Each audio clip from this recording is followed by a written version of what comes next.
Hi hello friends, welcome to all. So இன்னைக்கான இந்த video பதிவில் என்ன பார்க்க போகிறோம் அப்படின்னு பார்த்தீங்கன்னா, நம்ம தமிழ் ஃப்ரீ டெஸ்ட் பேட்சில் 6 இயல் வரைக்கும் வந்து சக்ஸஸ்ஃபுல்லாக வந்து கம்ப்ளீட் பண்ணிட்டோம். ஸோ இது வந்து 7வது இயல். இதுக்கான டெஸ்ட்டுக்கான கொஷின் தான் பார்க்க போகிறோம். ஸோ முதல்ல படிச்சுட்டு அதுக்கப்புறமா வந்து டெஸ்ட்டை அட்டென்ட் பண்ணி பாருங்கள். ஸோ இப்போ வாங்க வீடியோக்குள்ளே போகலாம். ஸோ கொஸ்டின்ஸ் பார்க்குறதுக்கு முன்னாடி நம்மளுடைய தமிழ் ஃப்ரீ டெஸ்ட் பேட்சில் நீங்கள் இன்னும் ஜாயின் பண்ணாமல் இருந்தீங்கன்னா சீக்கிரம் ஜாயின் பண்ணிக்கோங்க. நம்மளுடைய சேனலையும் சப்ஸ்கிரைப் பண்ணிக்கோங்க. அதே மாதிரி இந்த வீடியோவுக்கு ஒரு லைக் பண்ணிட்டீங்கன்னா இந்த வீடியோ வந்து நிறைய மாணவர்களுக்கு வந்து போய் சேரும். ஸோ ஃபர்ஸ்ட் கொஸ்டின் பாருங்க. தெய்வ வள்ளுவன் நெய்த குரல்தான் தேசம் உடுத்திய நூலாடை என்ற வரிகளின் ஆசிரியர் யார்? தெய்வ வள்ளுவன் நெய்த குரல்தான் தேசம் உடுத்திய நூலாடை என்ற வரிகளின் ஆசிரியர் யார்? சரியான விடை option C, Thara Bharathi. Second question, மெய் என்னும் சொல்லின் எதிர்ச்சொல் என்ன? மெய் என்னும் சொல்லின் எதிர்ச்சொல் என்ன? சரியான விடை ஆப்ஷன் சி, பொய். தேர்ட் கொஸ்டின் பாருங்க. கூற்று 1, பூமியின் மேற்கு வாசலாக நமது இந்தியா நாடு பல புதுமைகளை செய்த நாடாகும்.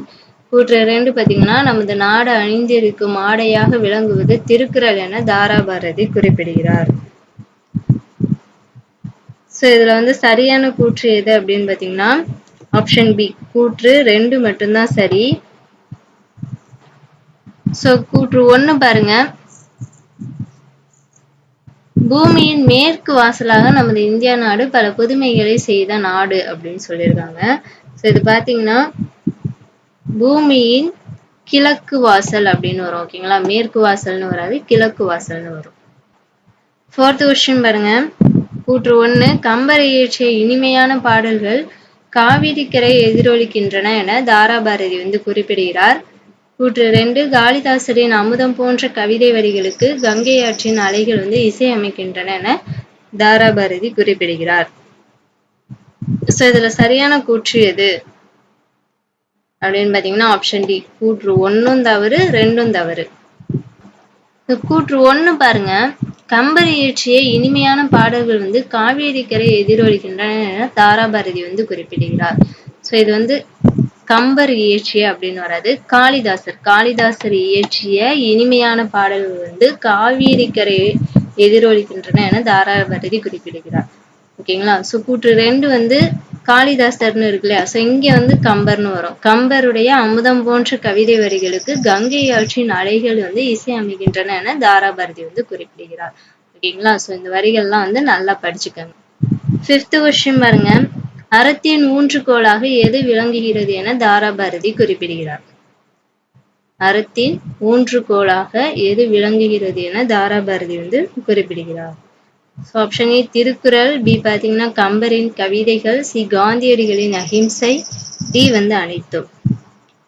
சரியான விடை ஆப்ஷன் சி, காந்தியடிகளின் அஹிம்சை. சிக்ஸ்த் கொஸ்டின், தாராபாரதியின் இயற்பெயர் என்ன? தாராபாரதியின் இயற்பெயர் என்ன? Option A Radhakrishnan, B Ramakrishnan, C Rajam Krishnan, D வந்து ராஜேந்திரன். தாராபாரதியோட இயற்பெயர் என்ன? சரியான விடை option A, Radhakrishnan. Seventh question, Tharabharathi எவ்வாறு போற்றப்படுகிறார்?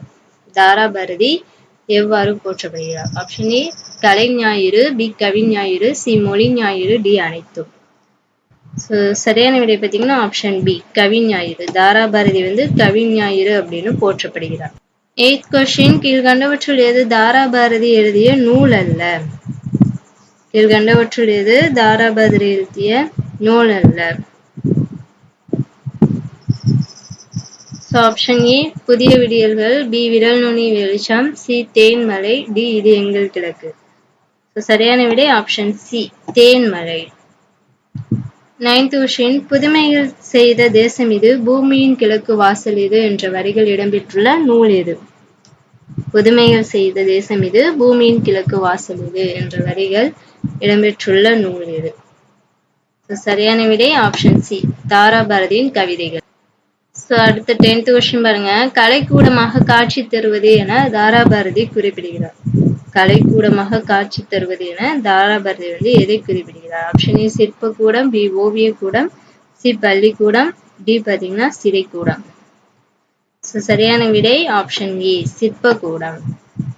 11th விஷயம் பாருங்க, எந்த ஆண்டு ஆங்கில அரசு ரவுலட் சட்டம் என்னும் கடுமையான சட்டத்தை வந்து நடைமுறைப்படுத்தி இருந்தது? எந்த ஆண்டு ஆங்கில அரசு வந்து ரவுலட் சட்டம் அப்படிங்கிற கடுமையான சட்டத்தை நடைமுறைப்படுத்தி இருந்தது?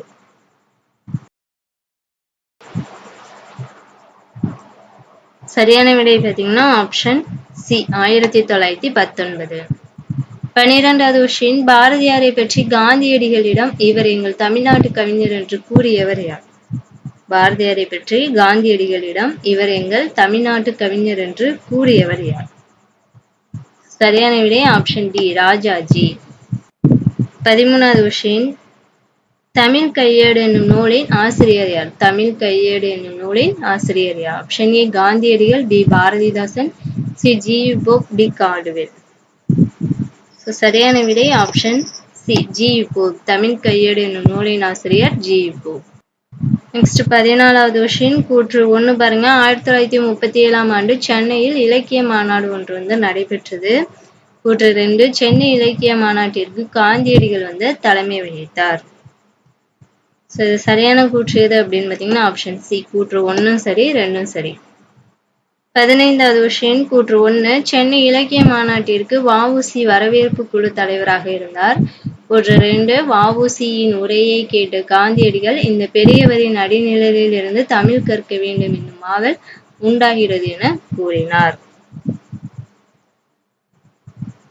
சரியான கூற்று எது அப்படின்னு பாருங்க.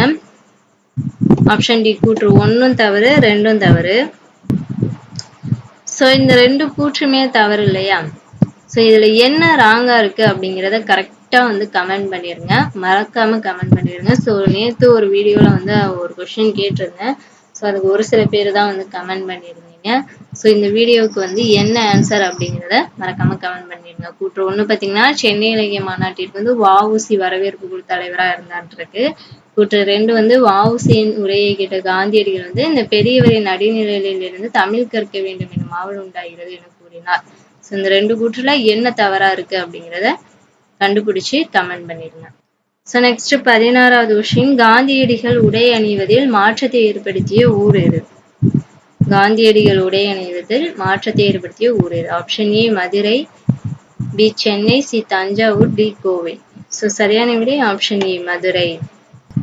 17வது விஷயம், வேலு நாச்சியாரின் தந்தை ஆட்சி செய்த பகுதி எது? வேலு நாச்சியாருடைய தந்தை வந்து ஆட்சி செய்த பகுதி எது? Option A Ramanathapuram, B Sivaganga, C Vellore, D Kalaiyarkoil. சரியான விடை பார்த்தீங்கன்னா ஆப்ஷன் ஏ ராமநாதபுரம். 18வது விஷயம், வேலு நாச்சியார் எந்த பகுதி மன்னரை வந்து மணந்து கொண்டார்? வேலு நாச்சியார் வந்து எந்த பகுதி மன்னரை மணந்து கொண்டார்? Option A Ramanathapuram, B Sivaganga, C Vellore, D Kalaiyarkoil. சரியான விடை ஆப்ஷன் பி சிவகங்கை பகுதி மன்னரை வந்து மணந்து கொண்டார். 19வது விஷயம், எங்கு நடைபெற்ற போரில் முத்துவடுகநாதர் வந்து ஆங்கிலேயரால் கொல்லப்பட்டார்? எங்கு நடைபெற்ற போரில் வந்து முத்துவடுகநாதர் ஆங்கிலேயரால் கொல்லப்பட்டார்? Option A Ramanathapuram, B Sivaganga, C Vellore, D Kalaiyarkoil. சரியான விடை ஆப்ஷன் டி காளையார்கோவில். 20வது விஷயம், வேலு நாச்சியாருடைய அமைச்சர் யார்? வேலு நாச்சியாரின் அமைச்சர் யார்? ஆப்ஷன் சின்ன மருது, பி பெரிய மருது, சி தாண்டவராயர், டி ஏ மற்றும் பி. வேலு நாச்சியாருடைய அமைச்சர் யார் அப்படின்னு பாத்தீங்கன்னா ஆப்ஷன் சி தாண்டவராயர். 21வது கொஸ்டின் பாருங்க. கூற்று கொடுத்திருக்காங்க. கூற்று 1, வேலு நாச்சியாரின் ஆண்கள் படைப்பிரிவுக்கு வந்து தாண்டவராயர் வந்து தலைமை வகித்தார். கூற்று 2, வேலு நாச்சியாரின் பெண்கள் படைப்பிரிவுக்கு வந்து உடையால் தலைமை ஏற்றார். இது சரியான கூற்று எது அப்படின்னு பாத்தீங்கன்னா ஆப்ஷன் டி கூற்று 1ம் தவறு 2ம் தவறு. கூற்று 1 பாருங்க, வேலு நாச்சியாருடைய ஆண்கள் படைப்பிரிவுக்கு யாரு தலைமை வகித்தார்கள் அப்படின்னு பாத்தீங்கன்னா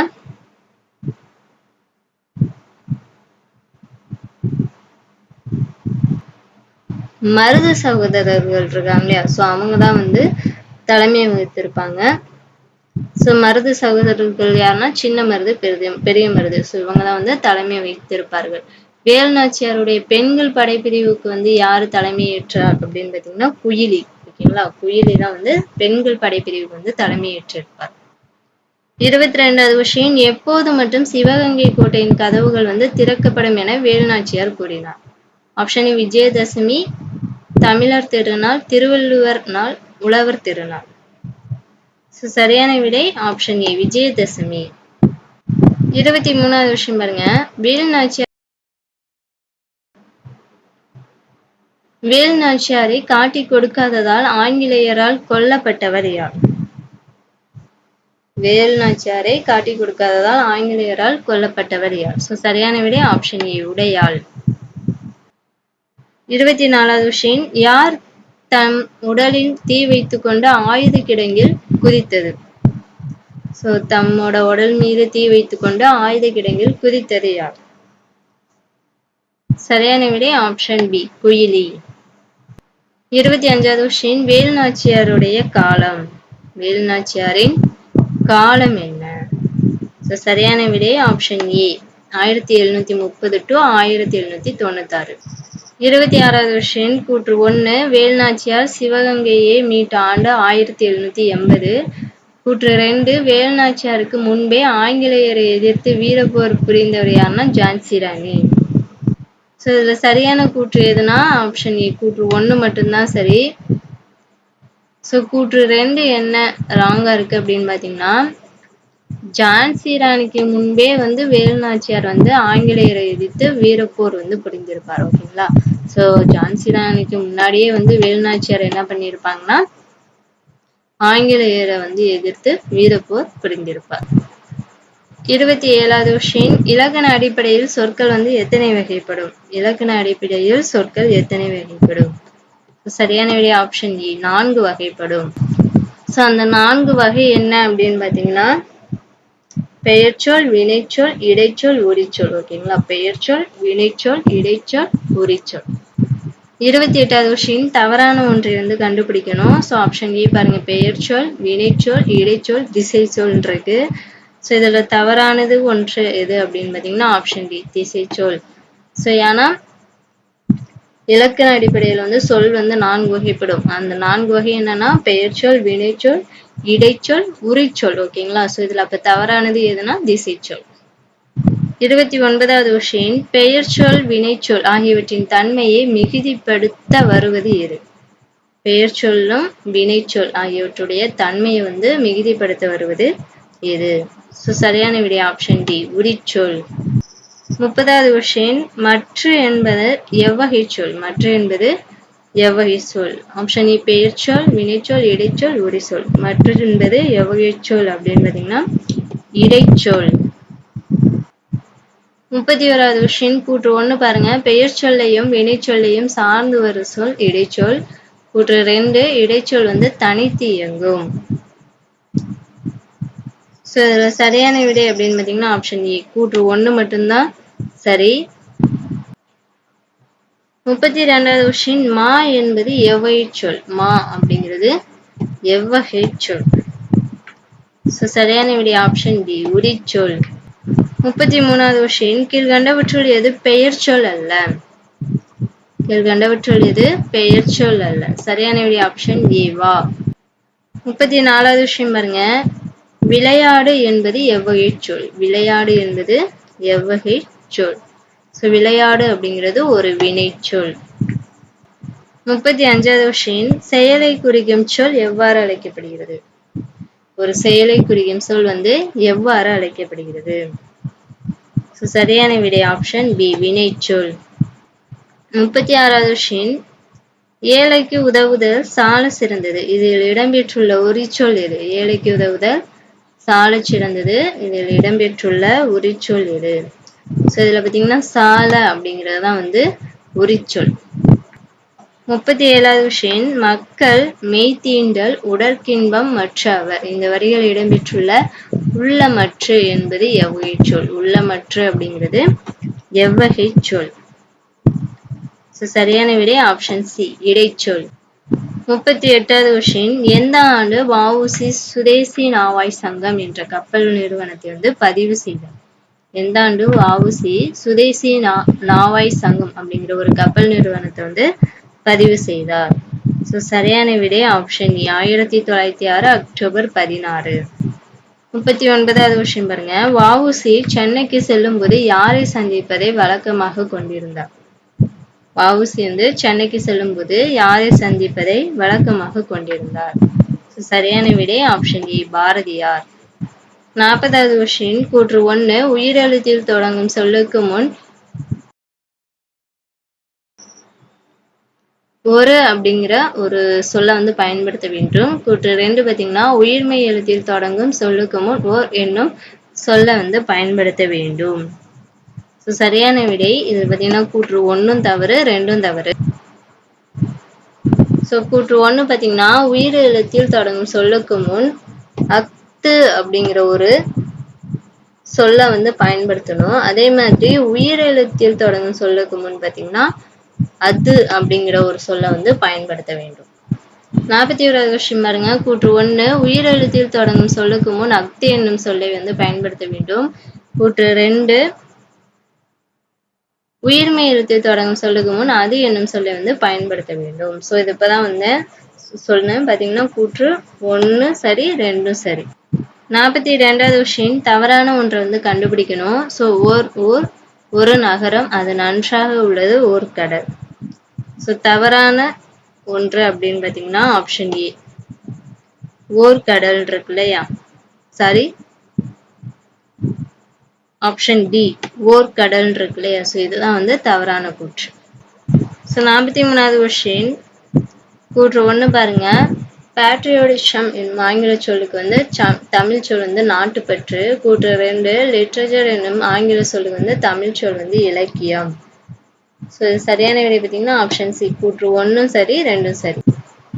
44வது கொஸ்டின் கூற்று 1 பாருங்க.